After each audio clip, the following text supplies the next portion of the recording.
ஒரு சூப்பரான டேஸ்ட்டில் ரொம்பவே ஹெல்த்தியான ரெசிபி. குழந்தைங்களுக்கெல்லாம் ரொம்ப பிடிச்ச மில்க் ஷேக்கு குல்ஃபியும் செய்ய போகிறோம். அதுவும் இரும்பு சத்து அதிகமாக நிறைந்த முருங்கைக்காயை பயன்படுத்தி ஒரு சூப்பரான மில்க் ஷேக்கும் குல்ஃபியும் எப்படி செய்கிறதுன்னு பார்க்கலாம் வாங்க. Welcome to Ooty cooking channel. முதல்ல முருங்கைக்காய் மில்க் ஷேக் எப்படி செய்யறதுன்னு பார்க்கலாம். அதுக்கு நான் 3 பெரிய சைஸ் முருங்கைக்காயை கட் பண்ணி நல்லா கழுவி எடுத்து வச்சுருக்கேன். நாம் இதில் எந்த ஒரு ஆர்டிஃபிஷியலான பொருட்களும் சேர்க்க போகிறதில்ல. நம்ம வீட்டில் இருக்க ஆரோக்கியமான பொருட்களை வச்சு தான் செய்ய போகிறோம். முதல்ல இந்த முருங்கைக்காயை நம்ம நல்லா வேக வச்சு எடுத்துக்கலாம். அதுக்கு ஒரு பாத்திரத்தில் தண்ணி சேர்த்துருக்கேன். அது கூடவே முருங்கைக்காயை சேர்த்துக்கோங்க. இந்த முருங்கைக்காய் நல்லா சாஃப்ட் ஆகிற வரைக்கும் நல்லா வெந்து வரணும். நாம் இப்படி தான் வேக வைக்கணும்னு அவசியம் இல்லை. குக்கரில் சேர்த்து நம்ம ஒரு விசில் விட்டு எடுக்கலாம். அப்படி இல்லை இட்லி பாத்திரத்துலையும் நம்ம வேக வச்சு எடுத்துக்கலாம். நாம எப்படி வேக வச்சாலும் சரி, மொத்தத்துல முருங்கைக்காய் நல்லா சாஃப்டா வெந்து வரணும். முருங்கைக்காய் நல்லா வெந்து வரட்டும். அதுக்குள்ள நான் இங்கே அரை மூடி தேங்காய் எடுத்து வச்சிருக்கேன். நார்மலாக மில்க் ஷேக்னாலே நல்லா திக்கான பசும்பால் ஊற்றி செய்வாங்க. நாம் இன்னைக்கு தேங்காய் பால் சேர்த்து செய்யலாம். அரை மூடி தேங்காவை நான் சின்ன சின்ன பீஸாக கட் பண்ணி மிக்ஸி ஜாரில் சேர்த்துருக்கேன். இது கூடவே 4-5 ஏலக்காய் சேர்த்துக்கலாம். ஏலக்காய் சேர்த்து செய்யும் போது இன்னும் நல்லா ஃப்ளேவராக இருக்கும். ஒருவேளை உங்களுக்கு ஏலக்காவோட ஸ்மெல் பிடிக்காதுன்னு நினச்சிங்கன்னா தாராளமாக ஸ்கிப் பண்ணிக்கோங்க. இது எல்லாத்தையும் மிக்சியில் சேர்த்து முதல்ல நல்லா பல்ஸ் கொடுத்து எடுத்துகிட்டு வந்துடலாம். பல்ஸ் கொடுத்து எடுத்துகிட்டு வந்தாச்சு. நம்ம தேங்காய் பால் எடுக்கிறதுக்கு ஃப்ரெஷ்ஷாக உடச்ச தேங்காய் தான் யூஸ் பண்ணணும். ஃப்ரிட்ஜில் வச்ச தேங்காய் யூஸ் பண்ணிங்கன்னா அந்த தேங்காய் பால் அந்தளவுக்கு டேஸ்ட்டாக இருக்காது. இப்போ இதில் தேவையான அளவு தண்ணி சேர்த்துக்கலாம். நல்லா வெதுவெதுப்பான தண்ணி சேர்த்துருக்கேன். வெதுவெதுப்பான தண்ணி சேர்த்து அரைக்கும் போது தேங்காய் பால் இன்னும் நல்லா ஈஸியாக எக்ஸ்ட்ராக்ட் ஆகி வரும். ரொம்ப சூடாக இருக்க தண்ணியும் சேர்க்கக்கூடாது, சில்லுன்னு இருக்க தண்ணியும் சேர்க்கக்கூடாது. வெதுவெதுப்பான தண்ணி சேர்த்து இந்த அளவுக்கு நல்லா நான் அரைச்சி எடுத்துகிட்டு வந்திருக்கேன். இப்போ இதை வடிகட்டி எடுத்துக்கலாம். நான் மில்க் ஷேக் செய்கிறதுக்கு முதல் தேங்காய் பால் மட்டும்தான் எடுத்து வச்சுருக்கேன். அப்போ தான் மில்க் ஷேக் ரொம்ப நல்லா திக்காக டேஸ்ட்டாக இருக்கும். 2வது பால் யூஸ் பண்ண வேண்டாம். நீங்கள் 2வது பால் எடுத்து ஃப்ரிட்ஜில் ஸ்டோர் பண்ணி வச்சுக்கோங்க. நம்ம பிரியாணி ஏதாச்சும் புலாவ் செய்யும் போது அப்போ நம்மளுக்கு யூஸ் ஆகும். இந்த தேங்காய் பால் இருக்கட்டும். நாம் வேக வச்ச முருங்கைக்காயும் நல்லா சாஃப்டாக வெந்து வந்துருச்சு. அடுப்பு ஆஃப் பண்ணிவிட்டு இந்த தண்ணியெல்லாம் வடிகட்டிட்டு முருங்கைக்காய் நல்லா சூடு ஆறுனதுக்கப்புறமா நம்ம எடுத்துக்கலாம். இந்த முருங்கைக்காயில் உள்ளே இருக்க அந்த சதப்பகுதியை மட்டும் நம்ம ஒரு ஸ்பூன் வச்சு எல்லாத்தையுமே எடுத்துக்கலாம். முருங்கைக்காய் நல்லா சாஃப்டாக வெந்து வந்தால் தான் நம்மளுக்கு எடுக்கிறதுக்கு ரொம்ப ஈஸியாக இருக்கும். முருங்கைக்காவை நல்லா சாஃப்டாக வேக வச்சு எடுத்துக்கோங்க. மீதம் இருக்க எல்லா முருங்கைக்காயிலையுமே அந்த சதப்பகுதியை மட்டும் நம்ம எடுத்து வச்சிடலாம். எல்லா முருங்கைக்காயிலிருந்தும் சதப்பகுதியை மட்டும் எடுத்து நான் ஒரு மிக்ஸி ஜாரில் சேர்த்துருக்கேன். இப்போ இது கூடவே தேவையான அளவு நான் நாட்டு சர்க்கரை சேர்த்துருக்கேன். சர்க்கரை சேர்க்கக்கூடாது. நம்ம கரும்பு சர்க்கரை சேர்த்து செஞ்சோம்னா தான் மில்க் ஷேக் ரொம்ப நல்லா டேஸ்ட்டாக இருக்கும். உங்களுக்கு எந்த அளவுக்கு இனிப்பு தேவையோ நீங்கள் அந்த அளவுக்கு நாட்டு சர்க்கரை சேர்த்துட்டு கொஞ்சமாக தண்ணி சேர்த்து இதை நல்லா அரைச்சி எடுத்துகிட்டு வந்துடலாம்.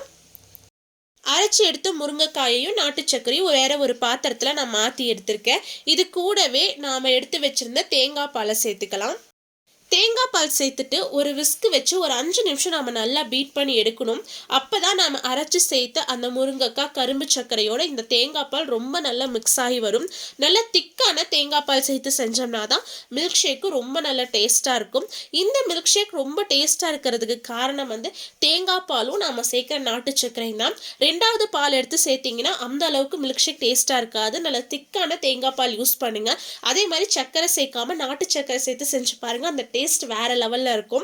இப்போ நல்லா பீட் பண்ணி எடுத்தாச்சு. அவ்வளோதான், நம்மளுடைய மில்க் ஷேக் ரெடி ஆயிடுச்சு.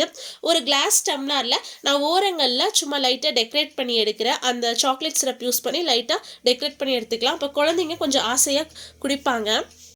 இப்போ இந்த டம்ளரில் நம்ம ரெடி பண்ணி எடுத்து வச்சிருந்த மில்க் ஷேக் சேர்த்துக்கலாம். இந்த மில்க் ஷேக் கூடவே உங்களுக்கு விருப்பமான நட்ஸ் எது வேணாலும் நீங்கள் சேர்த்துக்கோங்க. அப்போ நம்ம அந்த மில்க் ஷேக் குடிக்கும் போது இடையிடையே அந்த நட்ஸ் வரப்போ சாப்பிட்றதுக்கு ரொம்ப நல்லா டேஸ்ட்டாக இருக்கும். இது முருங்கைக்காய் மில்க் ஷேக் அப்படிங்கிறதுனால நான் மேலே ஒரு முருங்கைக்காய் அழகுக்காக வச்சுருக்கேன்.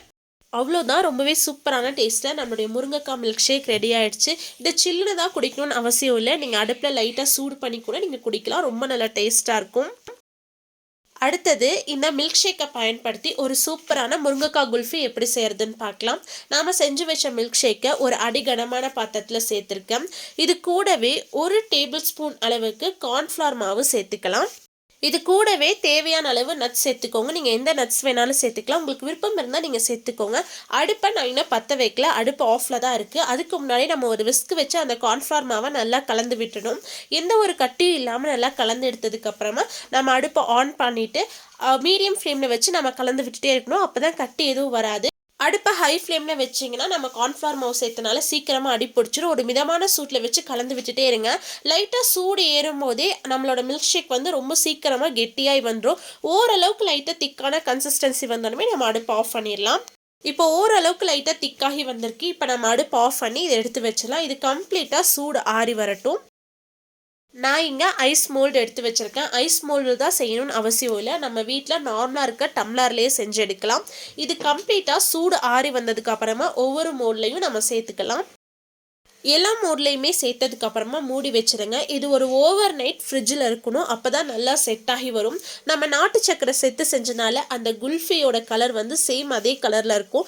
குழந்தைங்களும் நீங்கள் குல்ஃபின்னு சொல்லி கொடுத்தீங்கன்னா அவங்களுக்கு கொஞ்சம் கூட அந்த டிஃப்ரென்ஸ் தெரியாது. நம்ம திக்கான தேங்காய் பால் சேர்த்தனால ரொம்ப நல்ல க்ரீமியாக இருக்கும். இந்த குல்ஃபி எந்த அளவுக்கு டேஸ்ட்டாக இருக்கோ அதே அளவுக்கு ரொம்பவே ஹெல்த்தியானதும் கூட. குழந்தைங்க எப்போல்லாம் கேட்குறாங்களோ அப்போல்லாம் நீங்கள் கண்டிப்பாக செஞ்சு கொடுங்க.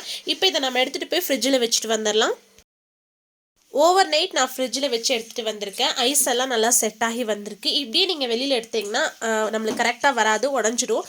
ரன்னிங் வாட்டரில் நம்ம இந்த மோல்டை நல்லா காட்டிட்டு அதுக்கப்புறமா ஓப்பன் பண்ணோம்னா அழகாக இந்த மாதிரி எதுலேயும் ஒட்டாமல் நல்லா பர்ஃபெக்டாக வந்துடும். பாருங்கள் குல்ஃபி எவ்வளோ நல்லா சூப்பராக செட் ஆகி வந்திருக்குன்னு. குச்சி ஐஸும் ரெடி ஆயிடுச்சு. பார்க்குறதுக்கு அசல் குல்ஃபி மாதிரியே இருக்கும், சேம் கலரில். அதே மாதிரி சாப்பிட்றதுக்கும் ரொம்ப நல்ல க்ரீமியாக இருக்கும். உங்கள் வீட்டு குழந்தைங்களுக்கு கண்டிப்பாக நான் சொன்ன இந்த ரெசிபியை செஞ்சு கொடுத்து பாருங்கள். அவங்க எவ்வளோ டைம் கேட்டாலும் நீங்கள் தாராளமாக செஞ்சு கொடுக்கலாம். ஏன்னா இது அந்தளவுக்கு ஆரோக்கியமானது. குழந்தைங்களும் வேண்டான்னு சொல்லவே மாட்டாங்க. அந்த மில்க் ஷேக்கும் குல்ஃபியும் அவ்வளோ நல்லா டேஸ்ட்டாக இருக்கும். கண்டிப்பாக குழந்தைங்க எல்லாருமே விரும்பி சாப்பிடுவாங்க. நாம் முருங்கைக்காய் சேர்த்து செஞ்சனால அதிகமான இரும்புச்சத்து இருக்குது. இது கூடவே நாம் நல்ல தேங்காய் பாலும் நாட்டு சர்க்கரையும் சேர்த்து செஞ்சுருக்கோம். கண்டிப்பாக நீங்களும் உங்கள் வீட்டில் செஞ்சு பார்த்துட்டு எப்படி இருந்துச்சு மறக்காமல் கீழே கமெண்ட்ஸில் சொல்லுங்கள். நம்ம சேனலில் ஏற்கனவே கள்ளிப்பழத்தை பயன்படுத்தி சூப்பரான குல்ஃபி எப்படி செய்கிறதுன்னு வீடியோ போட்டிருக்கேன். கீழே டிஸ்கிரிப்ஷன் லிங்க் கொடுக்குற, தேவைப்பட்ட செக் பண்ணி பாருங்கள். உங்களுக்கு இந்த வீடியோ பிடிச்சிருந்தா லைக் பண்ணுங்கள், ஷேர் பண்ணுங்க. மறக்காம ஊட்டி குக்கிங் சேனலுக்கு சப்ஸ்கிரைப் பண்ணுங்க. மீண்டும் அடுத்த ஒரு ரெசிபியில் சந்திப்போம். Bye, see you soon.